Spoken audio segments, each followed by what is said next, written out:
Hey guys, it's Tammy. I hope everybody's doing great today. I'm going to switch things up a little bit today and talk about a little bit different subject. Today I'm going to talk about phone apps. The amount of apps out there is crazy, and I don't know how you all choose yours. I'm not very good, or I should say tech savvy, but I do have a few of my favorites. And with all the traveling that I do, my fitness business, as well as I take a lot of selfies and post them. So I have some apps on my phone, but not a lot. So I did a little bit of research, and I'm going to tell you whatever app you can get for your iPhone, you more than likely can get for your Android, and vice versa. There's really not very many specially made apps for just the Android or specially made apps for just the iPhone. So the ones that I'm going to talk about today, you can get for the iPhone or the Android, and most of my apps are free. I'm kind of a cheapie, and I don't like to pay unless I absolutely have to. So most of my apps are free. We all have Facebook, Instagram, Snapchat, Pinterest, Twitter. We all have those. We know what they are if you guys have a smartphone. And so I'm not going to talk about those a lot, but I am going to talk about a few special ones that I use and some other ones that I found when I was kind of doing some research on this topic today that I haven't tried, but I plan on trying in the next couple of days, so I'll definitely get a review on those and share it with you guys as well. And please guys, in the comments, make sure you leave what apps you guys use on your phone, because I'm definitely always looking for new ones to use. So one of the very first apps I found when I was researching today was called iPassword. It's kind of a cool app, you guys. It requires you to use one password for all the things that you have, and it guarantees that everything will stay safe. A little leery because, safe, is it really okay? But I think that I might check this one out, and I kind of encourage you guys maybe to do so as well.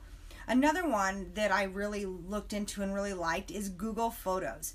Now I use a lot of Google Photos on my iPhone, Google Apps on my iPhone, not Photos. And this one I really think I'm going to look into. It also stores your photos on a cloud like iCloud does, but it has does things just a little bit differently, and it says that it's more user friendly. So I'm going to download it. If I don't like it, I can always delete it.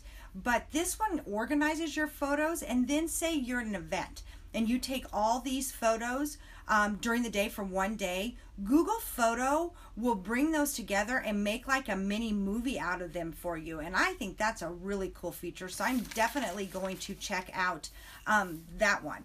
Here is another one, you guys, that I found that's really cool. It's called Waze, W-A-Z-E, and it's another travel app, kind of like Google Maps, but it's got some different features that are kind of cool. And so I'm going to be leaving for Ohio tomorrow to help my best friend move there. So I'm going to download this app to use on our way.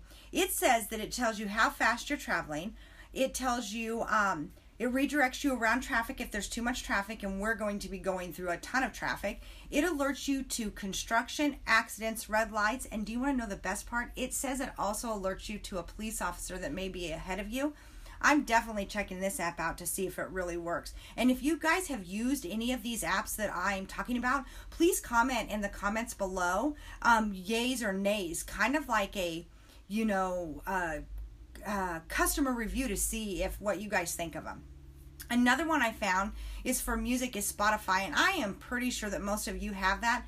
Again, I'm not very tech savvy, but it looks like something that maybe I could try and become a little bit more musically, smart, because I'm not very good at it. But I think if you guys are really into music and you run or you do whatever it is you do, check out Spotify. You can get the downgraded version for free, but you can also upgrade for like a one-time fee of $3.99 to get their premium. And you can pre-download music onto your phone, and you don't have to like listen to the commercials like you do on some of the other apps.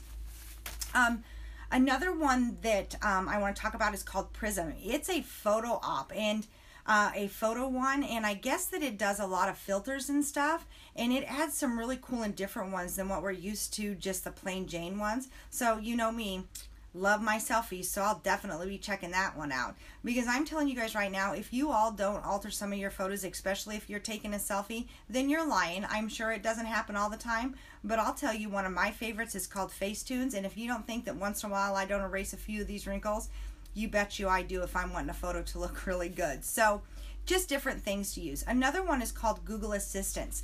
And this one is like Siri. And I'm telling you right now, I hate Siri. She's the most irritating app I've ever had in my life. It doesn't seem like she can understand me, or she ever listens to what I am saying. So I'm going to do this one. I'm going to try this one definitely too, and I'll give you guys a review.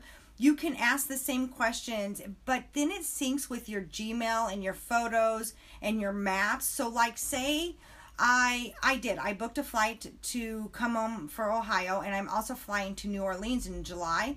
So if I've got email confirmations, they will sync that into this Google Assistant, and it will keep my itinerary and everything for me.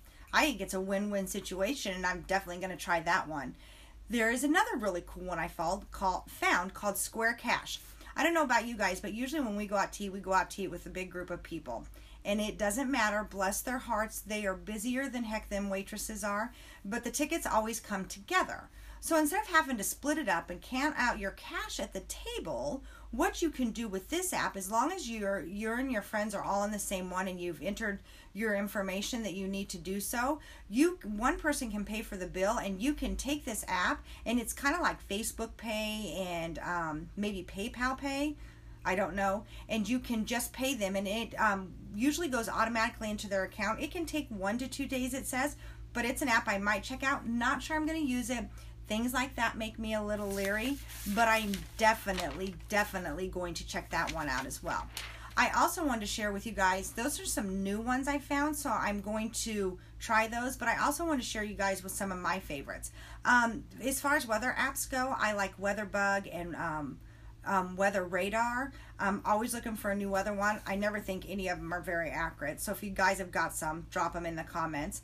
I also like for pictures, I'm a huge Canva girl. Canva, Canva, best site ever. I do a lot of Photify, and I also like Facetune, so you can check out those. I use a lot of Yelp. Yelp is a great app if you guys travel a lot, or if you're just living in a big city and you're looking for different places to eat, restaurants, or shop.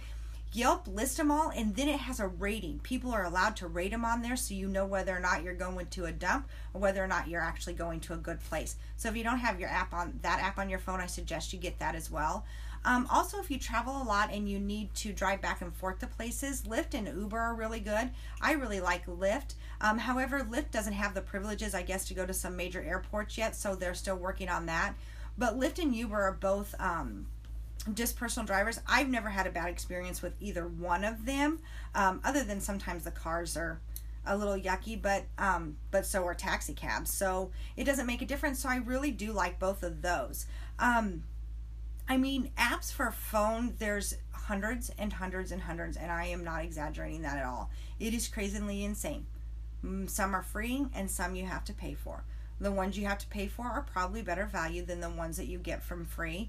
But like I said, guys, I'm always looking for ideas on apps. I'm always looking to learn new things because I am the least savvy person out there when it comes to technology. So I personally need all the help I can get. So again, if you guys have apps that are your favorite, please comment below, and I'll post my blog with some more information on it here in a little while, and I look forward to seeing what you guys use on your phone. We'll talk to you soon, and have a great day, and remember to join me over the next week as we begin this adventure to Ohio, moving one of my best friends. We'll talk to you guys soon, and have a great day. Bye-bye.